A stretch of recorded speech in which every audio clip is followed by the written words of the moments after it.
안녕하세요, 민테크 민호입니다. 이번에는 아이패드 10세대와 M2가 탑재된 아이패드 프로 12.9인치를 살펴보시도록 하겠습니다. 일단 언박싱 영상 보시면서 말씀을 드릴게요. 제가 구입한 아이패드 10세대는 핑크 색상이고요. 저장 장치는 64GB로 선택을 하였습니다. 최대 256GB까지 선택하실 경우에는 24만원이 더 추가됩니다. 이 추가된 가격은 와이파이 모델에서 셀룰러 모델로 선택하시는 가격과 동일합니다. 256GB로 하시고 셀룰러 모델을 선택을 하시게 되면 총 가격이 115만 9천원이 됩니다. 이 기본적으로 추가를 안 하시게 되면 67만 9천원으로 구입을 하실 수 있습니다. 아이패드 9세대는 49만 9천원에 구입할 수 있었는데 무려 18만원이나 가격이 올랐습니다. 제품의 가격은 정말 중요하죠. 이 가격이 너무나 많이 올라갔기 때문에 제가 아이패드 10세대 일단 추천을 드릴 수가 없습니다. 이거 먼저 전자에 깔고 말씀을 드릴게요. 자, 그럼 일단 아이패드 10세대 내용물을 같이 살펴보시도록 하겠습니다. USB-C 충전 케이블, 매뉴얼, 20W USB-C 전원 어댑터가 동봉되어 있습니다. 애플 로고 스티커는 구입하신 아이패드 색상이랑 다르게 흰색 애플 로고 스티커 2장이 포함되어 있습니다. 이 제품 구성은 전 세대랑 비교를 할 경우 라이트닝 충전 포트에서 USB-C 충전 포트로 바뀌었습니다.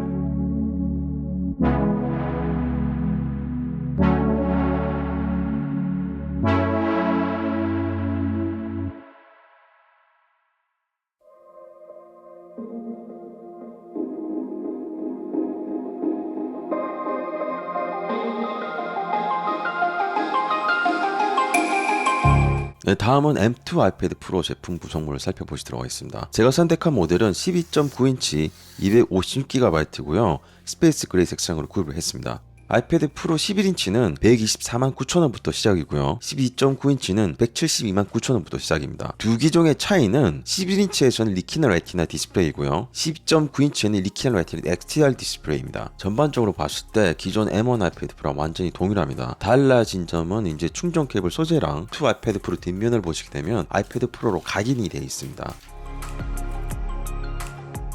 그럼 본론으로 들어가겠습니다. 먼저 외형을 살펴보시도록 하겠습니다. 아이패드 전 세대랑 비교를 할 경우에 전체적 디자인이 많이 변경되었습니다. 이제 가장 큰 차이점은 이제 홈 버튼이 없어졌습니다. 이 디스플레이 역시 레티나 디스플레이에서 리티나 레티나 디스플레이 변경이 되었고요. 카메라를 보시게 되면 후면 카메라는 8메가픽셀 와이드 카메라에서 12메가픽셀 와이드 카메라에 업그레이드되어 있습니다. 새롭게 출시된 아이패드는 전면 카메라 위치가 수평 위치로 재배치되어 있습니다. 전반적으로 디자인을 보시게 되면 아이패드 에어 5세대랑 거의 동일합니다. 여러분들이 가장 많이 물어보시는 부분입니다. 디스플레이 부분인데요. 이번에 출시될 아이패드 10세대는 전면 라미네이팅 처리가 되지 않은 디스플레이입니다. 이 라미네이팅 처리가 된 디스플레이는 현재까지 출시된 제품들을 보시게 되면 아이패드 에어와 아이패드 프로, 아이패드 미니까지 포함되어 있습니다. 일단 화면을 자세히 보시기 바랍니다. 지금 아이패드 프로 전면 디스플레이를 자세히 보시게 되면 이 디스플레이랑 최대한 가깝게 설계되어 있습니다.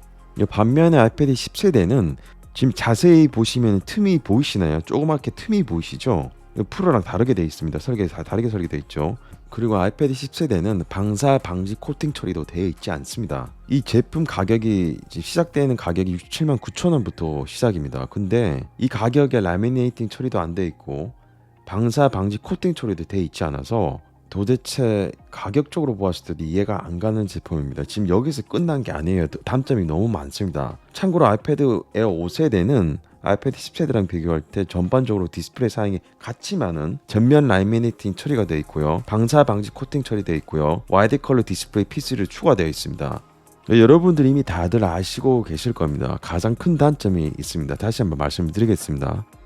2022년 제품에 애플 펜슬 1세대만 지원된다는 것 자체가 전 이해를 할 수가 없습니다. 본체 라이트닝 커넥터에서 이제 USB 커넥터로 바뀌면서 이 충전 포트가 바뀌어서 좋다고 말씀을 드려야 되는데 1세대만 지원이 되다 보니까 오히려 역효과가 나는 케이스가 된 거죠. 기존의 애플 펜슬 1세대를 사용하시는 분들은 USB-C 애플 펜슬 어댑터를 12,000원을 주고 구별 또 따로 하셔야 충전이 가능합니다. 애플 펜슬 1세대를 이번에 처음 구입하시는 분들은 어댑터 같이 동본되어 있는 제품 구입하시면 됩니다. 가격은 149,000원입니다. 이 가격을 주고 애플 펜슬 1세대를 구입을 해야 되나요? 이 부분에 대해서 제가 여러 헤어 유튜브를 많이 찾아봤는데 기존에 있는 라이트닝 커넥터 어댑터 있죠. 그것을 사용을 해도 충전이 불가능하다고 합니다.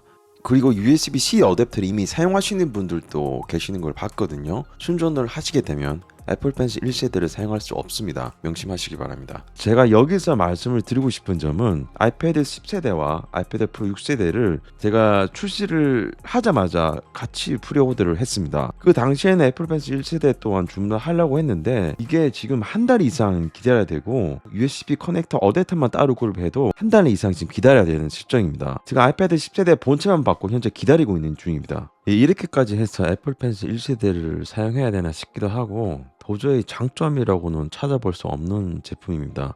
전 세대랑 비교를 할 경우에는 A13 바이노닉 칩에서 A14 바이노닉 칩으로 향상되었지만 이 기본적으로 사용하시는 분들에게는 실제로 체감이 오지 않는 성능 향상입니다. 이 18만원이라는 추가된 가격을 생각해 보시면은 아이패드 10세대보다는 무조건 아이패드 에어 5세대로 가시는 걸 적극 추천을 드립니다.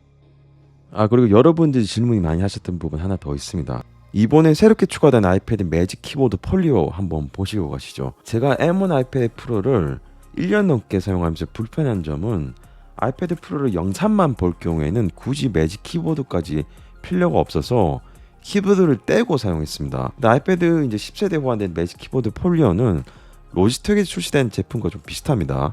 이 제품의 특징은 따로 분리를 할 수 있고요. 타일 부착으로 간단하게 이제 다용도로 사용하실 수 있습니다. 매직 키보드보다 좀 더 다양한 앵글로 설치가 더 가능하고요. 이 키보드 상단을 보시게 되면 14개의 펑션 키가 추가되어 있습니다. 이 매직 키보드랑 좀 비교를 할 경우에는 매직 키보드 상단을 자세히 보시면 펑션 키가 없죠. 막상 이 펑션 키를 매직 키보드 추가를 한다고 가정해 보면 타자를 또 칠 수 없을 것 같기도 합니다. 이 자리가 안 나죠. 보면요. 손가락이 몰려가지고요. 또 매직 키보드 폴리어는 좀 더 다양한 앵글로 킥스탠드를 사용해서 사용하실 수 있습니다. 매직 키보드 폴리어는 흰색 색상만 있습니다. 가격은 38만원입니다. 11인치 매직 키보드랑 비교를 할 경우 69,000원 정도 가격 차이가 납니다. 매직 키보드 폴리어를 사용할 경우에는 반드시 평평한 바닥이나 테이블 위에 사용을 하셔야 됩니다.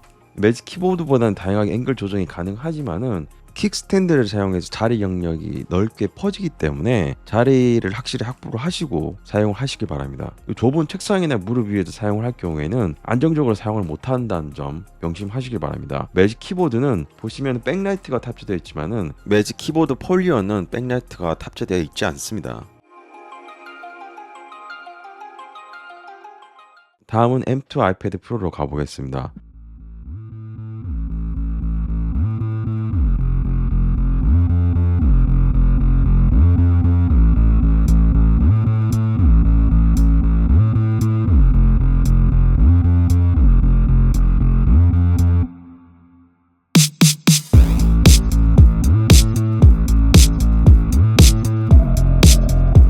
전 세대 아이패드 프로와 비교를 할 경우 달라진 점 3가지가 있습니다.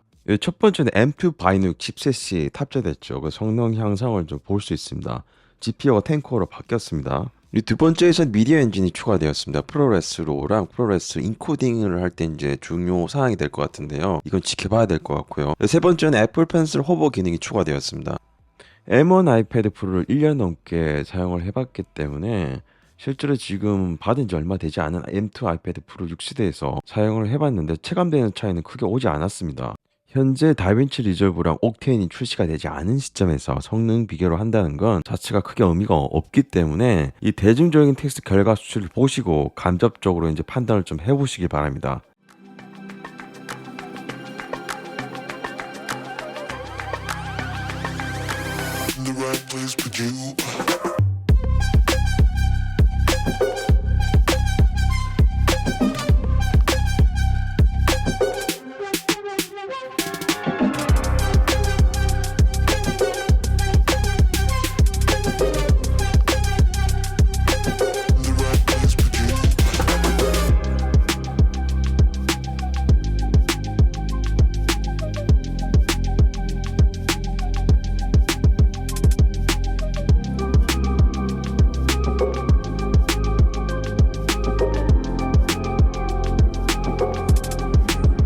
구체적인 성능 비교는 두 개의 소프트웨어가 출시가 되고 나서 미디어 엔진에 추가된 부분과 함께 실제로 체감도 해보고 영상 편집을 하면서 비교를 해보도록 하겠습니다. 지금 현 시점에서는 성능 비교에 관한 영상 제작은 하지 않았습니다.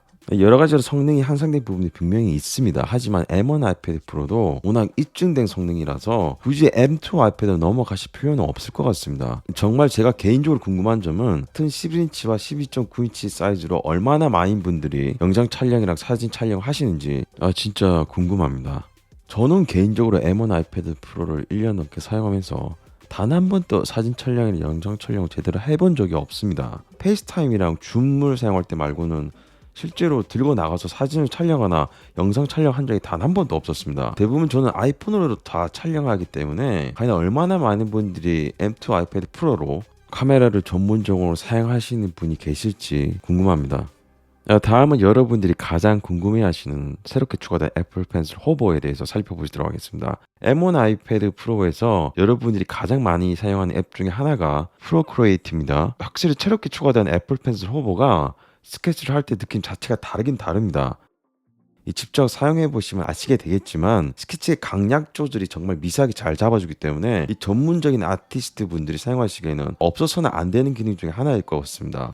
제가 여기서 말씀드리고 싶은 점은 M2 아이패드 프로에서 25분 정도 지났을 무렵에 이 앱이 갑자기 작동되지가 않아서 이게 뭔가 싶었거든요. 이 애플 펜슬로 작동이 되지가 않았어요. 일종의 그러니까 크래시가 난 거죠. 강제로 종료시키고 다시 실행을 시켰거든요.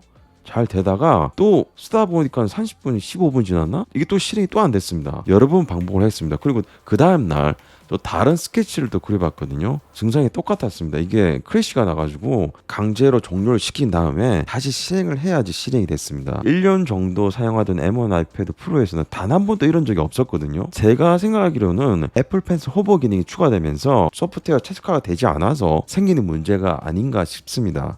이 문제는 좀 더 기다려보고 다시 말씀을 드리겠습니다. 기본적으로 출시된 마크업에서는 호버 기능을 사용하고 장시간 스케치를 해보았지만 아무런 크래시 현상이 없이 잘 실행이 되었습니다.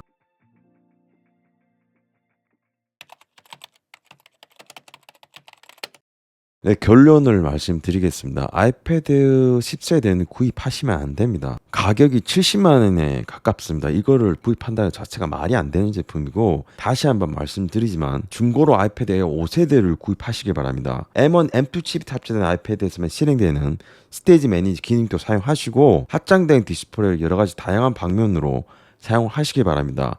2022년에 애플 펜슬 1세대를 구입하시고 충전 케이블이랑 어댑터까지 꽂은 다음에 길게 줄이 대롱대롱 달린 채로 충전을 하시는 걸 여러분들은 원하지 않으실 거라 봅니다. 아무튼 M2 아이패드 프로는 아직까지 제가 딱 잘라서 말씀을 드리기가 어렵습니다. 하지만 추천을 드릴 수 있는 제품은 아니라는 점은 확실합니다. 정말 역대급으로 성능이 향상되고 여러 가지 기능들이 추가가 되었다면 추천을 드릴 수 있지만은 M1 아이패드 프로도 성능이 워낙 우수한 제품이기 때문에 굳이 M2로 가실 필요가 없다고 생각합니다. 여러 가지 소프트웨어들이 출시가 되고 나서 소프트웨어를 좀 더 사용을 해보고 M2 아이패드 프로 리뷰 영상을 다 찾아뵙도록 하겠습니다. 애플 펜슬 호버는 기존의 삼성에서 이미 예전부터 있었던 기능이라서 크게 장점이 될 수 있다고는 볼 수는 없지만은 애플 제품에서는 최초로 도입된 기능입니다. M2 아이패드 프로는 제가 현 시점에서 어떤 제품이다 딱 말씀을 드릴 수가 없는 이유가 다빈치 리졸브에서는 어떤 향상 성능을 보여줄지도 기대가 되고요. 옥테인이랑 다빈치 리졸브가 출시되고 나서 M1 아이패드 프로랑 M2 아이패드 프로를 실행시켜봐야지 결론이 나올 것 같습니다.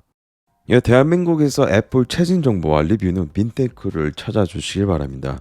구독과 알림 설정하시고 다음 영상도 놓치지 마시길 바랍니다. 그럼 저는 여러분이 요청하신 다음 영상 촬영으로 물러가겠습니다. 오늘도 긴 영상 시청해주셔서 정말 감사합니다.